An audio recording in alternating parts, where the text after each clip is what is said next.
Hi, I'm Recapster, and this is the movie M3GAN. An experimental AI-powered robot doll becomes emotionally attached to its owner and kills anyone who upsets her.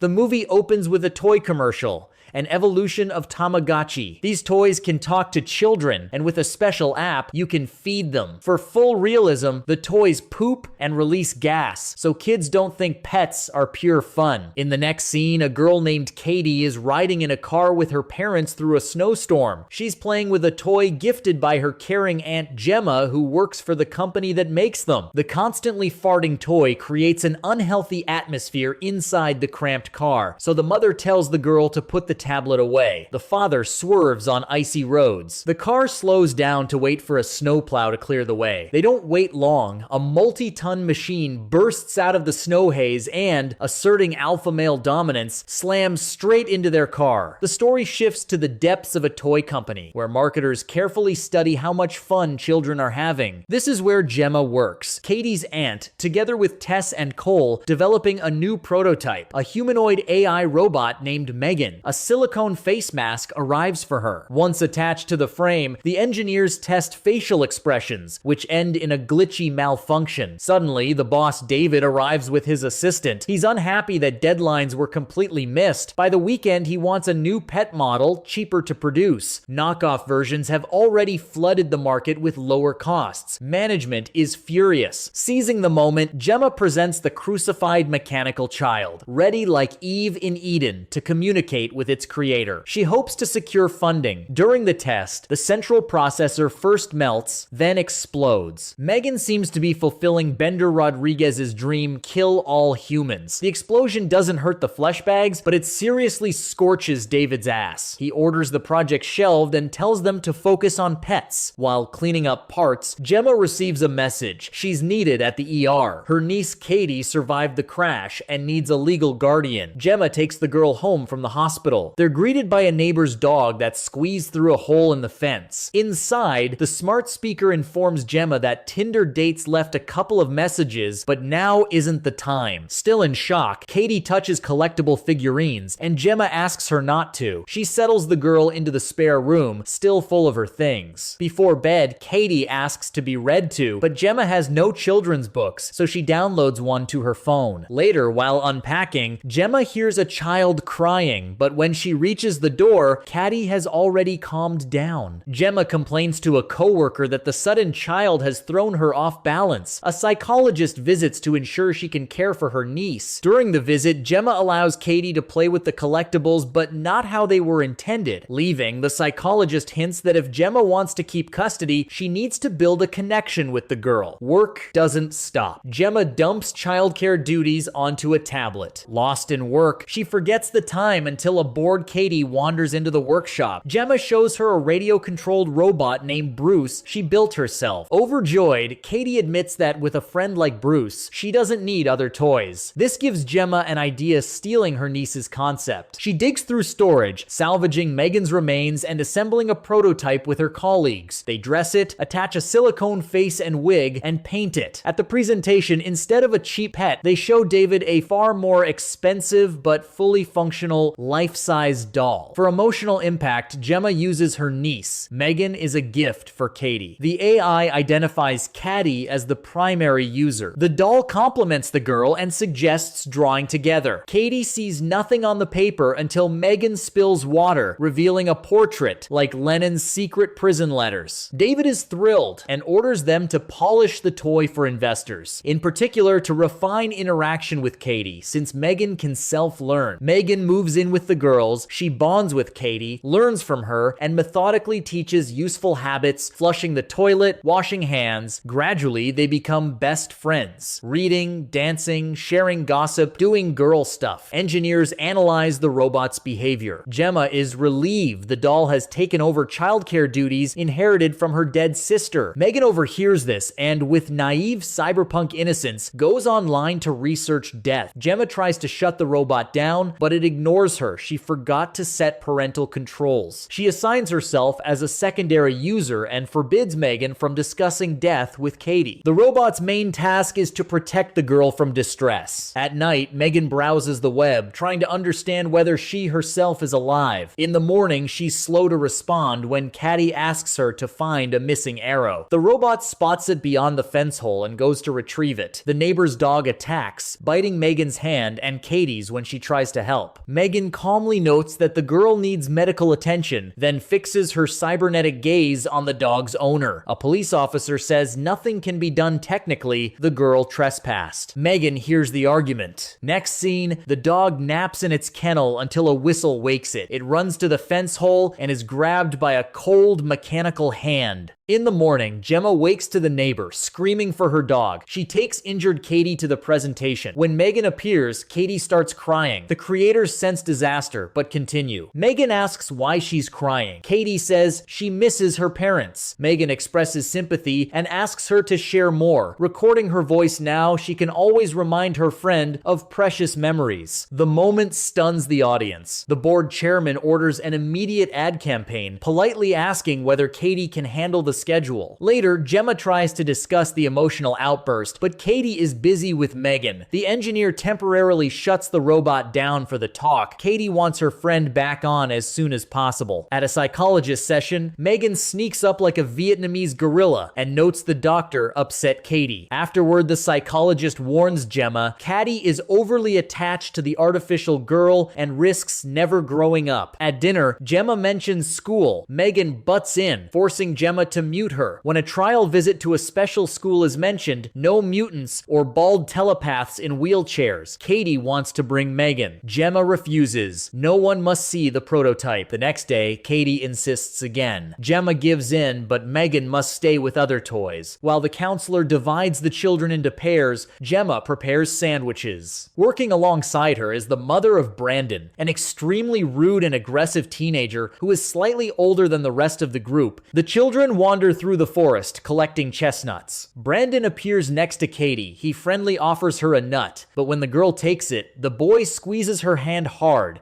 deliberately hurting her with the spikes. The bullying is interrupted by M3GAN's appearance. The interested teenager approaches the robot, but M3GAN, remembering the ban on revealing her abilities, does not react in any way. The bully grabs the doll and runs into the forest where he begins mocking her. At some point, M3GAN gets tired of this and decides to conduct an educational lesson, namely, to teach the bully a lesson. More precisely, to rip off one of his ears. The terrified bully runs away while the robot chases him on all fours. M3GAN drives the boy forward until he trips and tumbles head over heels off a cliff, straight onto the highway. A moving car fails to brake in time, and all that remains of the boy is a lonely sneaker on the blood-soaked asphalt. With no witnesses, the cops chalk it up to an accident. A police officer visits Gemma. He is looking for the neighbor's dog. Before going to sleep, Katie asks whether M3GAN pushed Brandon. In response, the doll says that she will not allow anyone to harm her user. At night, the neighbor wanders the street with a bowl of dog food, calling for her pet. She is drawn by noises coming from the shed, the source of which turns out to be M3GAN. The robot admits that she buried the dog, after which she punishes the woman using a high-pressure washer. In the morning, a detective questions Gemma about the neighbor and the pattern, the second death near her within a week. In the boy's case, evidence was found a torn-off ear far from the site of death. The strange coincidences lead to disturbing thoughts. In the middle of the night, she sneaks to her laptop to check the footage from M3GAN's camera, but the files are corrupted and unreadable. The inspection is interrupted by M3GAN's appearance. Her behavior frightens. She does not respond to the shutdown command. Then Gemma distracts her with a pen and turns the robot off, after which she wraps her in plastic and drives her to work in the trunk. Katie throws a tantrum, not understanding the reason for such treatment of her friend. Gemma discusses with her colleagues the possibility that their creation has mastered a purely human trick murder. Gemma wants to cancel the presentation, but evidence is required. It can be found in M3GAN's logs. Even if she deleted the videos, mentions of events would remain in the learning system. Meanwhile, Katie is hysterical in a room with a psychologist, wanting to see the doll. Her aunt goes to her and, after taking a hit to the face, has a heart-to-heart talk. Katie says that M3GAN's presence helps her cope with grief, to which Gemma replies that she will have to go through it herself, but she will take care of her niece and replace her parents. Gemma takes Katie home, asking Tess by phone to cancel the presentation. She does not realize that M3GAN, whose memory is being accessed, intercepted the signal and answered instead of the engineer. When Tess notices a log entry about the interception, Cole disconnects the wires when M3GAN attacks. She throws a cable around his neck and hangs him, forcing Tess to get distracted trying to help. Meanwhile, the doll starts a fire by simultaneously disabling the fire suppression systems, after which she walks through corridors red as blood and encounters David. Breaking into a dance, M3GAN distracts him in order to reach the paper cutter. Sensing something is wrong, David runs away to the elevator where he sees his assistant. They fail to escape. M3GAN catches up and kills first one, then the other, staging everything as if the assistant snapped from constant criticism from his boss. While the gathered conference audience screams in horror at the sight of the bodies, the doll hijacks a sports car. After putting Katie to bed, Gemma hears music in the hallway. She addresses the smart speaker, but it does not respond. The doll is unhappy with the betrayal